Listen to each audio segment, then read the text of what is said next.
ಗಂಜಿ ನೀರು ಊಟ ಮಾಡುವುದಕ್ಕೂ ಸಾಲವನ್ನ ಪಡೆದರೆ ಅದನ್ನ ಮರುಪಾವತಿಸುವುದು ಹೇಗೆ? ಇದು ಸಂಪೂರ್ಣ ಅವೈಜ್ಞಾನಿಕ.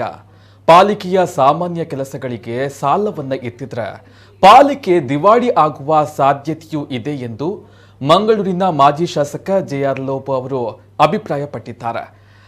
ಮಂಗಳೂರು ಮಹಾನಗರ ಪಾಲಿಕೆಯ ವ್ಯಾಪ್ತಿಯಲ್ಲಿ ನೀರಿನ ಸಂಪರ್ಕ, ಚರಂಡಿ ಮತ್ತು ತಡೆಗೋಡೆ ನಿರ್ಮಾಣದಂತಹ ಸಾಮಾನ್ಯ ಕೆಲಸಗಳಿಗೆ ಕೆಯುಐಡಿಎಫ್ ಸಾಲ ಪಡೆಯುವ ಪ್ರಸ್ತಾವಕ್ಕೆ ಆಕ್ಷೇಪ ವ್ಯಕ್ತಪಡಿಸಿ ಇಂದಿಲ್ಲಿ ದಕ್ಷಿಣ ಕನ್ನಡ ಜಿಲ್ಲಾ ಕಾಂಗ್ರೆಸ್ ಕಚೇರಿಯಲ್ಲಿ ಸುದ್ದಿಗೋಷ್ಠಿಯಲ್ಲಿ ನಡೆಸಿದ ಅವರು, ಸಾಮಾನ್ಯವಾಗಿ ದೊಡ್ಡ ಯೋಜನೆಗಳಿಗೆ ಸಾಲವನ್ನ ಎತ್ತುವುದು ರೂಢಿ. ಸಣ್ಣ ಸಣ್ಣ ಕಾಮಗಾರಿಗಳನ್ನ ಮಹಾನಗರ ಪಾಲಿಕೆಯ ಸಾಮಾನ್ಯ ನಿಧಿಯನ್ನ ಬಳಸಿ ನಿರ್ವಹಿಸಬೇಕು. ಮಹಾನಗರ ಪಾಲಿಕೆಯ ಆಯುಕ್ತರಾಗಿ, ಕೆಯುಐಡಿಎಫ್ ಯೋಜನಾ ನಿರ್ದೇಶಕರಾಗಿ ಮತ್ತು ಶಾಸಕನಾಗಿ ಸೇವೆಯನ್ನ ಸಲ್ಲಿಸಿದ ಅನುಭವದ ಹಿನ್ನೆಲೆಯಲ್ಲಿ ತಾನು ಈ ಮಾತುಗಳನ್ನು ಹೇಳ್ತಾ ಇದ್ದೇನೆ ಎಂದು ತಿಳಿಸಿದ್ರು.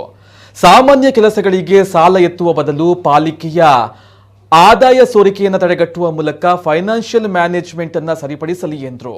ಶಾಸಕರು ಸರ್ಕಾರದಿಂದ ವಿಶೇಷ ಅನುದಾನವನ್ನು ತರಿಸಿ ಕಾಮಗಾರಿಗಳನ್ನು ನಿರ್ವಹಿಸಬೇಕೇ ಹೊರತು ಅವರು ಮಹಾನಗರ ಪಾಲಿಕೆಯ ಸಾಮಾನ್ಯ ನಿಧಿಗಳನ್ನು ಬಳಸಿಕೊಳ್ಳುವುದು ಸರಿಯಲ್ಲ ಎಂದರು.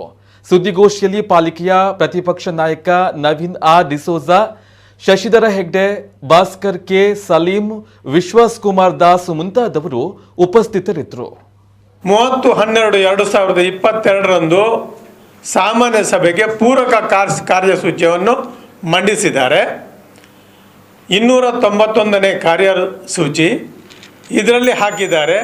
60 ವಾರ್ಡ್ಗಳಲ್ಲಿ, ಅದು ಕೂಡ ಉತ್ತರ ವಿಧಾನಸಭಾ ಮತ್ತು ದಕ್ಷಿಣ ವಿಧಾನಸಭಾ ಕ್ಷೇತ್ರದ, ಮಹಾನಗರ ಪಾಲಿಕೆಯಲ್ಲಿ ಯಾವುದೇ ವಿಧಾನಸಭಾ ಕ್ಷೇತ್ರ ಎಂಬ ವಿಂಗಡಣೆ ಎಲ್ಲೇ ಇಲ್ಲ. ಮಹಾನಗರ ಪಾಲಿಕೆ ಇರುವುದು ಒಂದೇ. ವಿಧಾನಸಭೆ ಅದು ಇತ್ಯಾದಿ ಇರುವುದೆಲ್ಲ ಶಾಸಕರಿಗೆ, ಸರ್ಕಾರದ ಮಟ್ಟಕ್ಕೆ. ಮಹಾನಗರ ಪಾಲಿಕೆಯಲ್ಲಿ ನಾವು ಶಾಸಕರು ಕೂಡ ಓರ್ವ ಸದಸ್ಯರು. ವಿಧಾನಸಭಾ ಕ್ಷೇತ್ರ ವ್ಯಾಪ್ತಿಯಲ್ಲಿ 60 ವಾರ್ಡ್ಗಳಲ್ಲಿ ಅಭಿವೃದ್ಧಿ ಕಾಮಗಾರಿಗಳನ್ನು ಮಾಡುವುದಕ್ಕೆ 27,25,50,000 ಸಾಲ ಮತ್ತು 11,66,78,571 ರೂಪಾಯಿ ನಗರ ಪಾಲಿಕೆಯಿಂದ ಹಾಕುವುದು.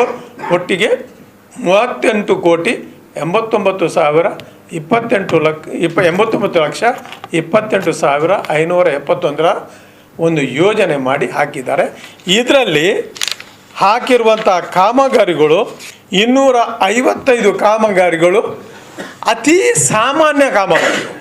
ಸಾಮಾನ್ಯ ಕೆಲಸಗಳನ್ನು ಮಾಡುವುದು ನಮ್ಮ ಮಹಾನಗರ ಪಾಲಿಕೆಯ ಸಾಮಾನ್ಯ ನಿಧಿಯ ಕೆಲಸ. ಇದು ನಾವು ಗಂಜಿ ಊಟ ಮಾಡೋದಕ್ಕೂ ಸಾಲ ತಗೊಂಡು ಬಂದರೆ ಯಾವಾಗ ನಾವು ಸಾಲ ವಾಪಸ್ ಕೊಡುವುದು ಸಾಧ್ಯ ಆಗುತ್ತಾ? ಇದು ಅವೈಜ್ಞಾನಿಕ. ಈ ರೀತಿಯ ಸಾಮಾನ್ಯ ಕೆಲಸಗಳಿಗೆ ಸಾಲವನ್ನು ತೆಗೆದುಕೊಳ್ಳುವುದಾದರೆ ವರ್ಷದ ಆರಂಭಕ್ಕೆ ಮಾಡುವಂಥ ಆಯವ್ಯಯ ಪತ್ರದಲ್ಲಿ ಇದರ ಬಗ್ಗೆ ಉಲ್ಲೇಖ ಮಾಡಿದಾರ? ಇದಕ್ಕೆ ಆಯವ್ಯಯ ಪತ್ರವನ್ನು ಮಾಡಿದಾರ?